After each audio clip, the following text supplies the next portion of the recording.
Hey, what's going on, guys? All right, so this is my first video I've done in a while. Excited actually to get back at it. I've done videos. I probably did 3 different unboxing videos and then about 6 run videos that I lost on a hard drive, had on my desktop. I hadn't transferred it over. I was in the process of just uploading them and getting them ready to make a video out of before I transfer them over. And I had issues with my hard drive, wasn't able to recover it through many different things I tried. So, I just had to wash my hands with it all and got a little frustrated. Plus the summertime, I just kind of stepped away for a few. But I'm back. So, most people probably already seen this video somewhere. So what I'm going to do now is I'm going to actually take the Dukono Pro unboxing video and we're going to kind of go over it, the best I can. I'm not going to, try to cut any corners on it, but we're going to hurry up and throw up in the MT10E Comparison as well, since this is the closest thing that Redcat has size-wise. There's a lot of similarities to the vehicles, kind of. And personally, I've never seen them side by side. I never got this far, so I'm eager to get it out and actually see it. I know what my vehicle looks like because I've had this one, I've had it for a while. And I know what this looks like, but seeing them side by side, we'll be able to really compare the two. So I'll at least be able to do that on camera and get initial reactions between the two. And then, of course, I'll give you my opinion for the price differences of $279 compared to $349. If this was still $300 like it was a few months ago, before I guess what we saw, the inflation of the error that they had on the drive cup, with the money that they had to go back and spend on all these trucks, remodeling them. And then, of course, the warranties that they covered in the process. I'm sure they lost some money on this truck. This truck originally released at $29.99, and then it went down to $300. So we actually did have a price decrease on this truck a while back.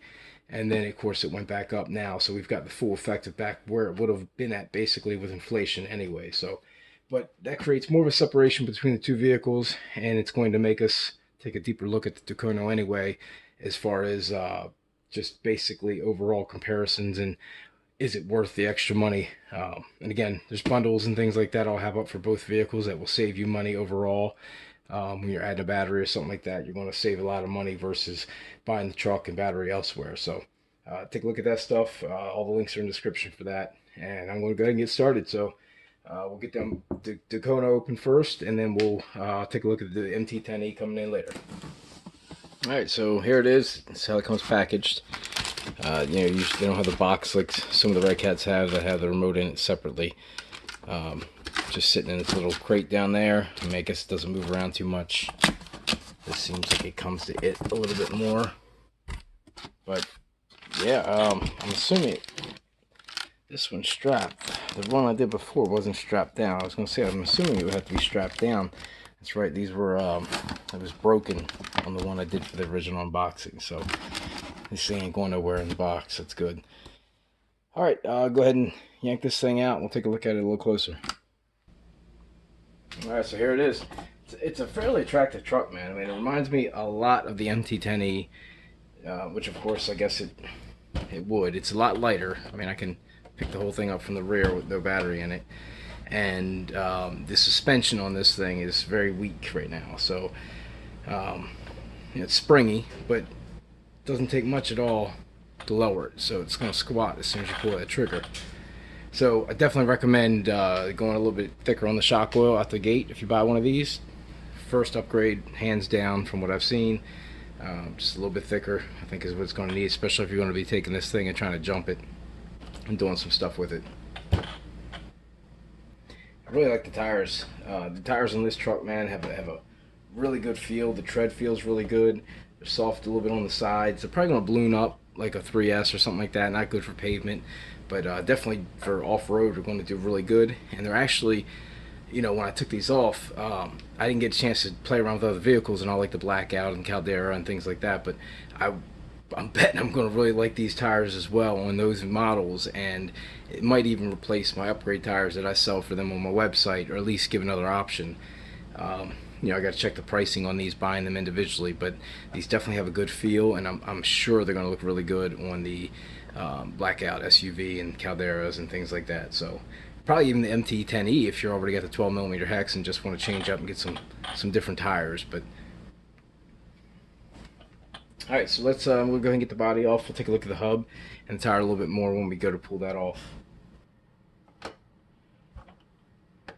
Before I get to that point, it does have like the MT10E style type bumper almost, except for the 2 instead of the 3.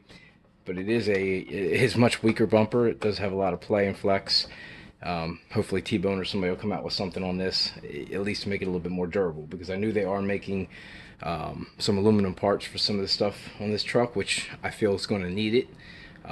It's not the thickest overall truck since I've already had a sneak peek at it.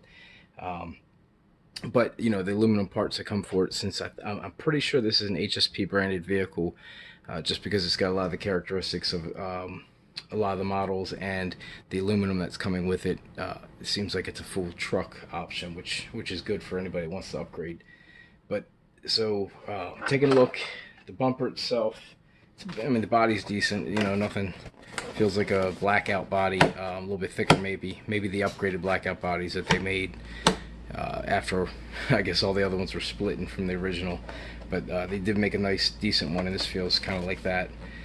Gorilla Tape will help protect your body, you know, it does wonders. You'd be able to take this body and almost buckle it and bend it if I wanted to. Before I get too far, this is the remote. It's just a typical Redcat. It does have the flip up cover. I removed it, you know, I was thinking the lighting and all was going to reflect it, but I then set it down and I had no idea where it went. So but you know, it's just a regular dial, 2.4 gigahertz. I mean, nothing special. It does not, this is not red, this is mine from another truck. Actually it's my landslide, yeah. So I still have my stock remote. You know, I have other remotes. I have you know, $40 remotes, I have a $100 remote, but I still like this remote enough that I've kept it with my landslide, and I've done a lot of things with my landslide as far as taking it out and driving it and all. So I like the remote. There's absolutely nothing wrong with it, and I always liked being able to have the manual dial versus like a digital dial, and sometimes when you're on the go you just want to be quick. So there's nothing wrong with the range on this thing. I've yet had my truck go out of range on me yet on any of the models that I had that had this remote. The only other one actually I think I had was the crawler, and of course I wasn't getting far from that anyway. So, but the landslide is definitely taking the distance. So, getting a good look at the vehicle. I mean, it's pretty simplified. It's not a lot to it. It does have a cheap feel to it. You know, as far as when I say cheap. It does have some areas of concern like that for me. As far as an MT, you know, for what this is, 2S, you're going to take it out and run it. It's 3300 kV motor, basically, like probably I guess the new model motor they're going off of that is going to replace whatever they had like in the Caldera and things like that. So I think this is a 50 millimeter motor as well. I have to double check that. But it is a 3300. It definitely looks like a 50 millimeter, and it looks like a 60 might be the absolute max to be able to get in there, if you can see. And the ESC on this thing is a 60 amp. So it's basically it's the Hobbywing debranded 60 amp ESC, which is fine. You're not going to run 3S. You know, Redcat has told me that they should be able to run 3S on this thing. You might, taking it out now, not touching the thing, things like that. If you don't touch the pinion gear, you just pop it in. Yeah, you might be able to run 3S on it. You start getting in some thick grass, you start taking it around areas with heavy mud, or you start increasing that pinion gear, putting some bigger tires on it, and you're going to burn that ESC up. So a quick ESC change would fix that. It's probably 3S at that point. And at that, you know, at that speed, that KV, comparing it to the blackout and the gearing and things that I've seen on those, you're basically looking at you know, almost a 50 mile an hour truck on 3S, which is fine. One of the things, again, when I say weak though, the things that concern me are, you know, the turnbuckle links here that can pop off. You know, you probably have them snap off. You probably have a couple times. Just I've seen this on other vehicles, and you'll have this come off a couple different times in your runs, which it's real easy just to snap it on. So it's not the end of the world. I don't mind the link, the straight links for the upper arm. We'll have to see about the durability on this. I'll go over the hubs when I get a chance to get a wheel off. The servo design is, you know, again, it's fine. I don't think it's going to cause a problem.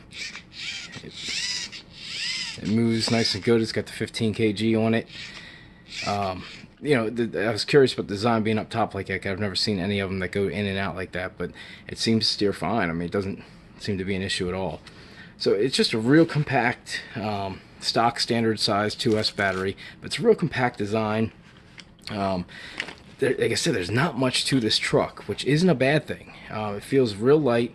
It feels like it would tumble and bang around real well. It does have the lowered drivetrain here. So it's got the drivetrain that runs down the middle underneath this cover. So that's why it's not like prominently sticking up here. That's why you can have it, you know, condensed over a little bit without having to worry about the drive shaft. So the drive shaft is actually under here, and it runs down the middle, which these are lowered down. So I do like that. It gives it more body clearance, more ground clearance.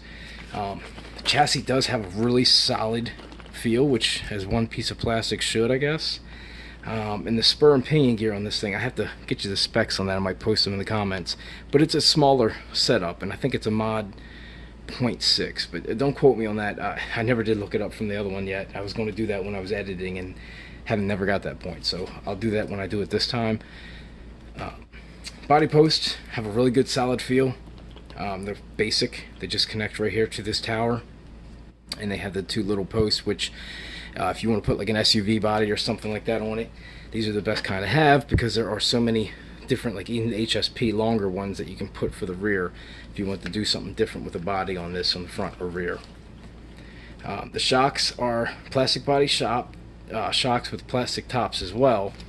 And again, I'll be looking for shock upgrades personally, but that's just because I do on all my trucks. But the first thing you're going to want to do is definitely add that oil. That is just, unless you're going to take it out, you want to go, you know, hopping over some rocks and things, and you want that softer suspension.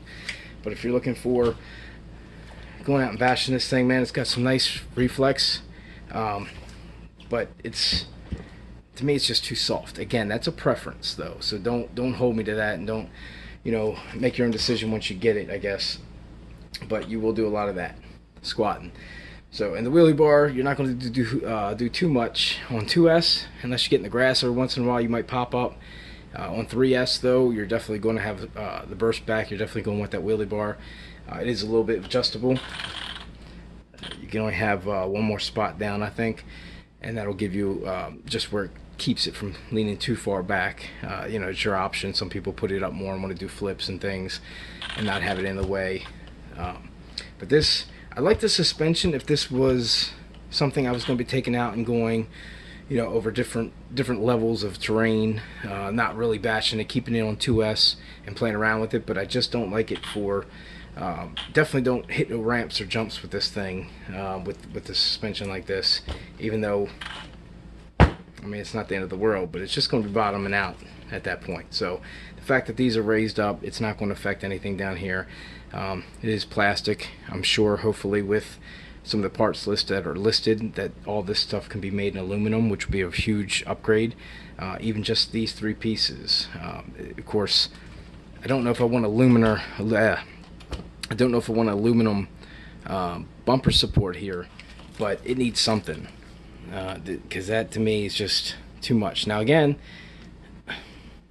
it goes and comes back. I mean, maybe this design is meant for that, but it's just an angled, it's an angled oval. So it comes down this way, then your oval, and then up. So it seems like it's almost meant that way, and it's so far out. Maybe, I don't know. I've never seen it like that, and I would hope that they at least give you something. Maybe making that aluminum is not the best thing in the world, because you're just going to cause yourself problems if you do slam something.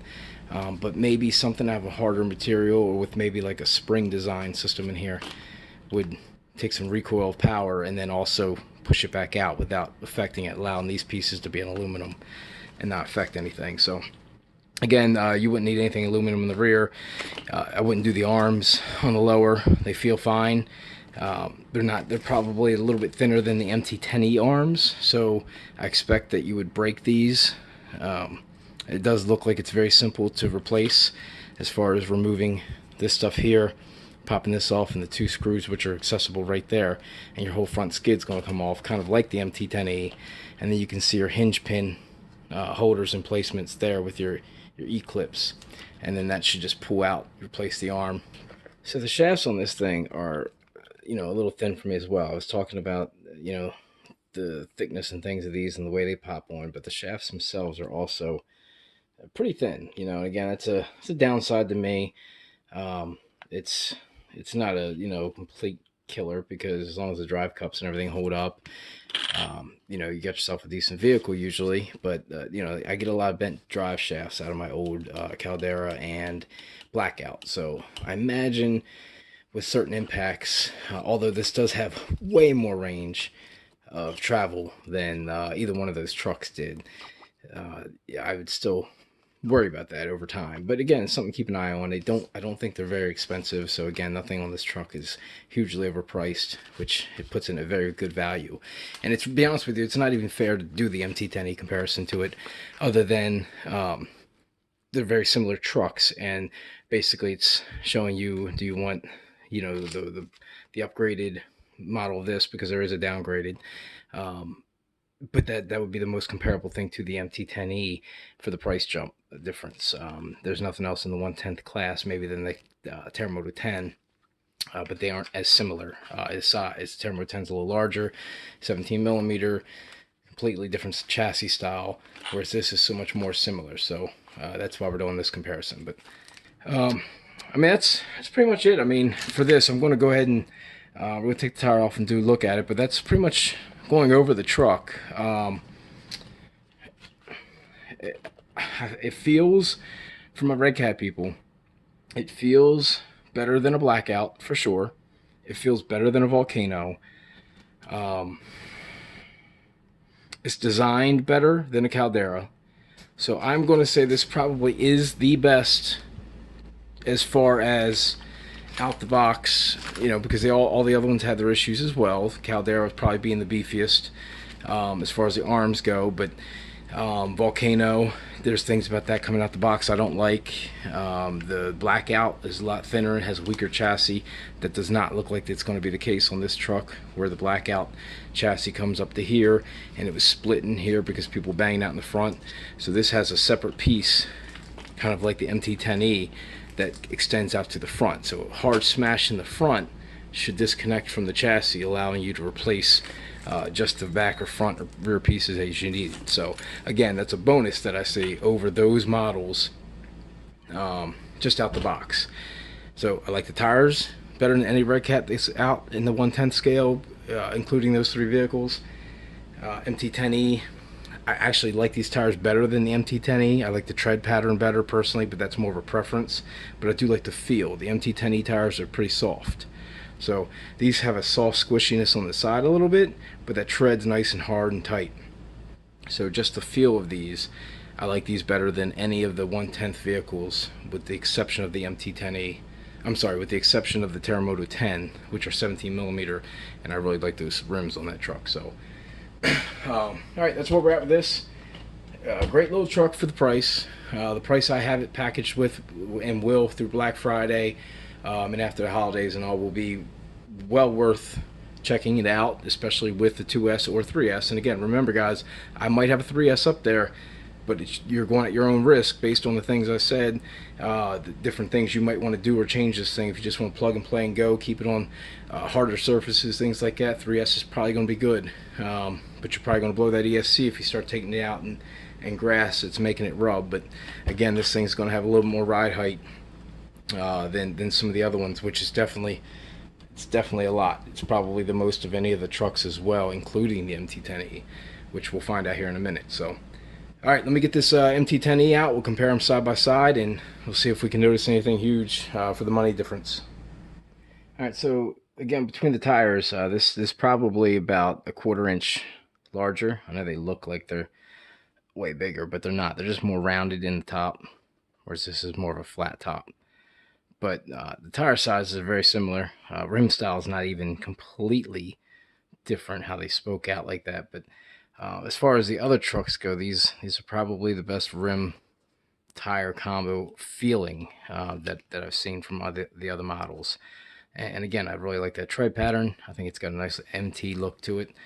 And I kind of like the destroyers for the Pro line.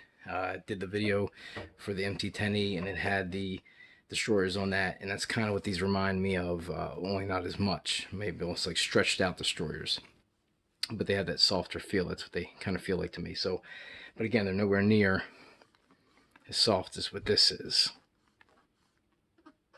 So again, that's your tires. Be looking and see if we can find some more other things to put this on, and I'll keep you guys informed on that as well.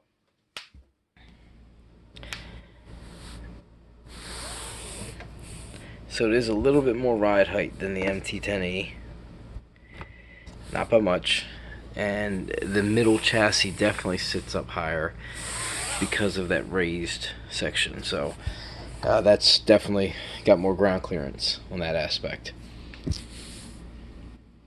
The drive shafts, you can definitely tell, are about 1 millimeter thicker. These are CVAs in the front and then dog bones in the rear, but you could do CVAs in the rear as well. And you know, again, feeling these now and seeing them up against this, the head on this is really fat, and I can see in here the head on this one is not as fat, but it's not, you know, 1 millimeter doesn't make that much of a difference, but these do have a really good feel, and I haven't had any of these bend on me, so I do like that. But you know, I might play around with it later and even see if these two will be changeable. I have a feeling the stub axle will be thicker, as this seems like it's a little bit thinner of a stub axle as well, which would change bearing sizes and stuff like that. So I don't know if I'll mess with that, but I do prefer this knuckle style better for sure. These hubs with the pivot balls compared to these. It's, again, it's just a preference, but it is something that I do prefer. The MT10E has the headlights, which is a nice touch. You know, that the LEDs comes with it. A little bit better quality. Like I said, you have an actual upper arm opposed to the link, which let me go over this real quick. Somebody had asked me before, will the bodies fit? And they are almost identical bodies. You would just have to cut that out in the length. But you can see they are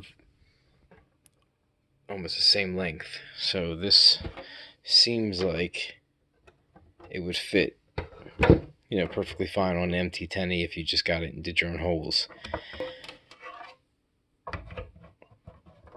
You know, if you want to do one up on the Dukono Pro, you can do that as well.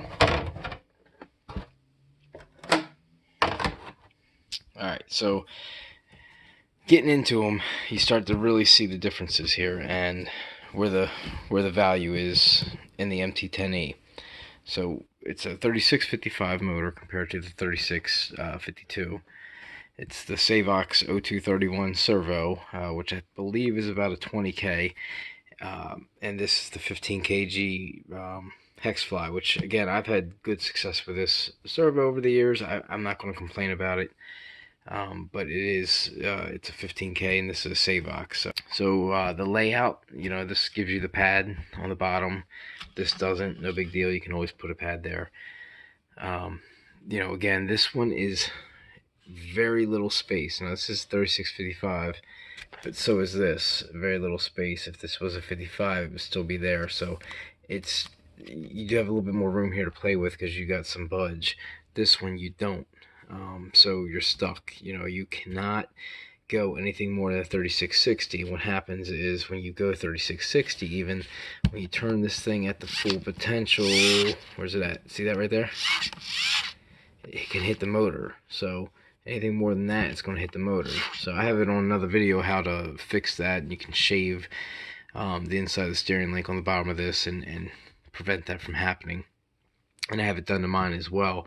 But you know, that is something you have to look out for, whereas this, the servo is all the way up here. It's not even in the way, and it's not going to affect that, you know, one that. So the rear on this thing is it's got the spur and all from there. I personally prefer the center diff versus the spur. It's just, you know, it's a preference to me. Even if you leave it locked like it comes stock, you're still in the same drivetrain as that, only it's just easier to work on, especially the rear. It's easier to get access to it. It's easier to change the pinging and get the motor off the vehicle without having to worry about this kind of being in the way. You know, if I want to take the motor off with this, it's got the slide style motor mount. It literally is 2 screws and the motor slides off. So that's a huge bonus as far as upgrading the motor or just accessing the pinion gear and changing that out. You know, it's a waterproof box on this, but it's not as fancy as the one that's on the MT10E. But it is a waterproof box as well that's on this. Protect the receiver, which, you know, they're known if they get wet, sometimes they fail. But this is a 80 amp ESC with a 4400 kV motor compared to a 60 amp ESC and a 3652-3300 motor. So it's definitely more power, more punch out of this. Mod 1 gearing, Mod 6 gearing. So the benefit there is huge as well in the MT10E. The shocks, I don't say are better on one versus the other, although these springs are a little stiffer and they feel thicker than what these ones feel like. These definitely don't feel as thick as these. Different manufacturers, different factories, of course. So, but these are soft springs. These actually have upgraded hard springs to help out with some of the stiffness as well. And they still feel better than this one. So I would say that these shocks would even possibly be an upgrade for that vehicle, other than the height looks actually be about the same. I'd have to get a full measurement to find out, but they do look close, and I'm not going to go there anyway. But one thing I do like is that these are adjustable, whereas these are not. But again, the spring's so thin, and again, looking at these links and the caps on the bottom, it's very possible that you might be able to put the MT10E hard springs on this vehicle. So I might play around with that and try that, which will help definitely with a little bit of stiffness for this truck. As you can see, my rear end's already sagging down just from the little bit added weight back there. You know, what else do we got here? The LEDs, the diffs on these are really nice as well, and the diff pinions, I mean, they're just, I personally think it's probably a nicer diff, better built, better drive cups. It's got the, you know, the better post in the front. It's got the same kind of a little bit of resistance, but this one, it's so much stiffer. It's got so much more of a firm feel than what this does, just buckling like that. But this, again, you know, you know, worst case, you're probably replacing a $8 part, if that max, replacing this whole unit with the bumper oval and all. So it's not like you're out of a lot of money if it bends or compresses too much on you. The thickness of the arms, you can see clearly. It's like 2 or 3 millimeters even thicker, girth wise, and then it's also got a little bit more girth in other areas as well, especially up top where it connects to, versus what this one is. So, you know, it's just thicker arms, full upper arm, which is just, to me, holds better, keeps that upper twist, even though, like I said, this doesn't feel bad. It's just, you know, it's a preference to me. I do like having an upper arm. The body posts, very solid, very, you know, in place. They do make aluminum tip ones for these, which just let the body slide on really nicely and more rounded off. But you know, again, these posts feel fine to me too, and they are already rounded. And again, we'll talk about the upgrades that are available for this. You know, I did mention that, but the center diff shaft on this one's exposed. You know, you can pop this off right here. This one's got the cover on it. It's worked on from the bottom side. Again, the drive cups and things, I'm sure, are going to be better on this one. I can't get to that and see it right now, but I'm pretty sure it's going to be better on that one as well, just because of the way that this truck's built in comparison. Let's see, the wheelie bars are similar, but this one sits up a little bit higher. It's got more of an arc to it. It does lower down as well. So this is basically just more range. The supports look very similar. Nothing major, nothing that's going to make a big difference there either way. Again, the hubs, when you're talking about the hubs, you know, you're talking about the knuckle, this piece coming off here. This feels a lot better than the knuckles that are on the Terremoto 10 and the Blackout and the Volcano, even as far as stock go. They definitely have a bigger, like, beefier, more thicker brace section in there as well that just give it a little bit more of a feel, but I still prefer aluminum knuckles or this style. So, and that is available for these. And again, we'll go over that. See, both come with Dean's stock. Again, more powerful system over here though, and they both have that separation chassis. Whereas if you smash something on the rear end here or smash it up here, you could possibly just replace it from here forward or here back. And this one looks like it actually goes a step further, being that it connects so much further up here on both sides. But this actually looks like it is, yeah, it's a separate piece. So all this comes off. That's, you know, really good for design. I do love that design. I do like how that's raised up so much more. Even this has a slight raise to it. It's not as, you know, evident as this one is. But again, the MT10E, much heavier vehicle as well. Man, I almost have to break out the scale on this one. Matter of fact, let's do that, because it's a good bit difference. Alright, so let's do the heavier one first. It's 4.22 pounds. It's completely off. Hold on. I don't think it's completely off the ground. Hold on. 4.65 or 62. Shit. Sorry, I looked at it fast. Let's see. This one I might have to do it like this.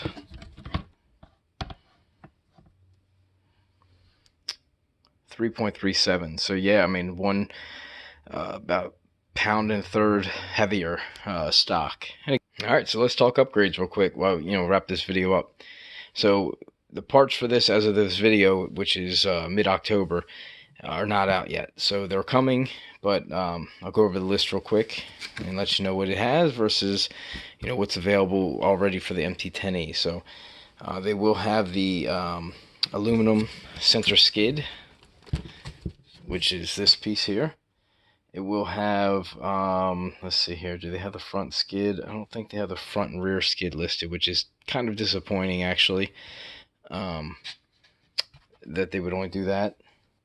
That's not a guarantee, but, you know, again, they release parts all the time, and there's a lot not have pictures, and there's a lot of duplicates on there right now with different part numbers, so I'm not sure exactly what is what. Maybe the difference between, because these are very similar to the camo, maybe they're just showing part numbers that are different for each vehicle, but I don't see a front and rear on there yet. But they do have the centerpiece on there. What else? Aluminum shock towers. So this will be available in aluminum. It's a pretty thick one as it is right now. So that would be more style, if anybody would want it or not. But you know, it is available in aluminum. The electronics tray, assuming it's, I mean, to me, electronics tray is this, the chassis, and it's only 23 bucks, so it doesn't sound right. And again, there's no pictures, so it's really hard to say. And I don't see any other tray, anything like that, that would be considered electronics tray. So it's very possible that this will be a $23 aluminum chassis. I can't promise it until I see a picture, until it comes out. The let's see, steering hubs. So the hubs themselves are listed. So this is where it gets weird, because they list steering hubs, then they also list aluminum C-hubs. So I'm not really sure what the difference is, but they also list aluminum knuckles twice with two different part numbers too. So again, we'll know more when it comes out, but you know, for now, that's what I have to go off of. They do have aluminum shocks listed, and they also have aluminum A-arms listed, and they also have an upper arm for front and rear listed. So, you know, that's something that we can look forward to as far as seeing what it is. If it is a weak spot, the aluminum should definitely make that a little bit sturdier. It says upper arm mount, which is probably this plate right here that goes underneath the shock tower. Imagine if you make the shock tower aluminum, you're going to want that to be aluminum as well, especially if you start beefing up this stuff. The servo link is supposedly aluminum. I'm assuming this is the link, and then of course the servo saver itself. So all those pieces are aluminum. So again, this is basically, it's turning out to be basically the upgraded Volcano. What the Volcano would be now in the modern time, as far as, basically being from the same factory, same parts, even at some point with, again, the diff similarities. What else is being upgraded on this thing? Of course, the hex and the nut. Again, I'm almost positive that's that chassis. So, they do have, I did notice, where was that at? Rear brace and front brace. So, I was trying to look and see exactly what that was. So when it's saying front brace, I don't see anything unless this is what they're talking about. Rear brace and front brace. Bracing, maybe that's what this is considered a brace. So again, they're $20 each. It's very possible, with this centerpiece being 24. It's hard to do this without pictures, but that's what I would assume is the possibility. And this piece being the electronics tray. So if this is possible, you basically could have an almost aluminum vehicle, basically like I do with my son's Volcano for his aluminum set. And I probably will do one just to show it, because it'll probably look really good. But the aluminum parts, things like that, you can see, even if they're still not going to be as thick as the MT10E aluminum parts upgrades. The upper arm's probably still not going to be a real upper arm. You're still not going to have the pivot ball steering. So those basically are the upgrades for this that they have. The aluminum shock towers, of course, all that same stuff. But this is going to cost you just a little bit more. The MT10E stuff is all a little bit more expensive, and of course it's a little bit thicker as well. Does have sway bar option that this one does not. So I have that on there now. You can see that it's in the front and rear. They do make the aluminum skid on the bottom, and again, this chassis is really, really hard. And with this aluminum skid on the bottom, there's not much you can break unless you break the connection point. So, we'll see if that ever happens to me. It hasn't yet. And it is upgradable to a full center diff, which can give you that full front to rear slip if you need it. I prefer the center diff. It's actually in there now. Aluminum body post tips. I changed these out for the Pro line. I have the screw-on caps now on mine, but that's an option possibly for you as well in this, given the style. Something that should be able to be done. These are more squared off, but it's nothing a Dremel wouldn't round off the parts you need to go in for. So you could always do something like that on that as well. But again, that's just a quick look at the aluminums, and talk about the aluminum, I should say. But this thing being fully aluminum as well is nice. There is an aluminum center plate here. It's just ridiculously expensive and wasn't nothing I really cared about. Here's that 3660 motor. You can see it's right up against the servo. There's really no room to play, so there is no chance to do the the XE run with the wire in the back of it. You have to shave the motor, do all that other stuff. So even with this setup, I had to move that servo post. So again, you're limited there. That's actually a plus to this, because even if it did butt up against this and you put the max that you can in here, it's not affecting the steering whatsoever that you have to do anything else. So overall, with me being me, I'm actually kind of intrigued now, knowing exactly what all is going to be aluminum possibility on this truck. I am a little bit more intrigued with it for like my kid level, personally. Like, I wouldn't get this truck myself probably and go out and put the money into it and things like that, because I have so many other trucks, and I have many bigger trucks that I like to run.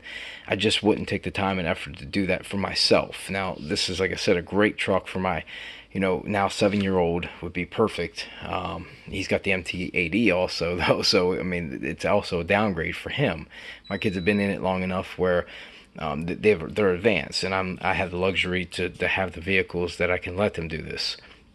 So, not taking away from that for anybody else, it's a great vehicle for the more experienced kids, and it's also a great starter vehicle. Even if you get the brushed version, it's a great starter vehicle to later upgrade to brushless, and just start putting the aluminum parts on it little by little and making it stronger as you go.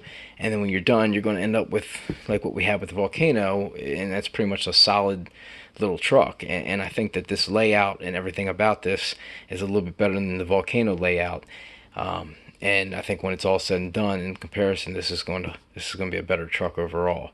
And it already is to me, just by looking at it, comparison, and knowing what I already know about the Volcano. So, all right, guys, that's pretty much where I'm at, man. I love the truck. I'm gonna wrap this. I've already talked about this, so I'm hoping I'm not covering too many things twice, just in my mind, because it already is repeated.